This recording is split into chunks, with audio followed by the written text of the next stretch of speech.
អ្នកទាំងអស់គ្នាចាប់ពីឥឡូវរហូតដល់ចុងខែមានថាមពលតាក់ទងអតីតស្រេចហើយច្រើនមិនថារឿងល្អឬក៏រឿងមិនល្អនោះទេវានឹងតាក់ទងមកឲ្យយើងដឹងតាមអារម្មណ៍ផ្លូវចិត្តរបស់យើងចាអញ្ចឹងយើងនឹងមានអារម្មណ៍វល់វល់ច្រើនឬក៏យើងមានការគិតទៅដល់រឿងមួយចំនួនដែលយើងមិនទាន់នឹងបានបញ្ចប់ចាហើយមិនថារឿងនោះល្អឬមិនល្អអ្នកទាំងអស់គ្នានៅក្នុងខែនេះព្យាយាមធ្វើការឧទ្ទិសកុសលឬក៏ធ្វើអំពើល្អឲ្យបានច្រើនដើម្បីឲ្យផលទាំងអស់នោះទៅដល់ម្ចាស់កម្មពៀ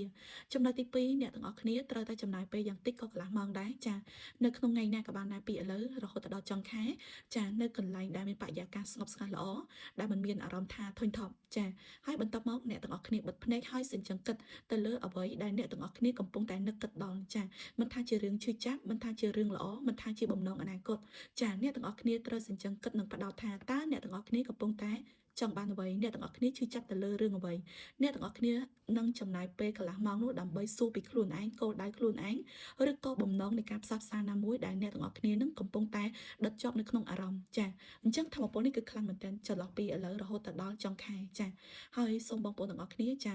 ថែរក្សាសុខភាពនិងផ្លូវកាយផ្លូវចិត្តរបស់ខ្លួនឯងឲ្យបានល្អបំផុតចាអរគុណ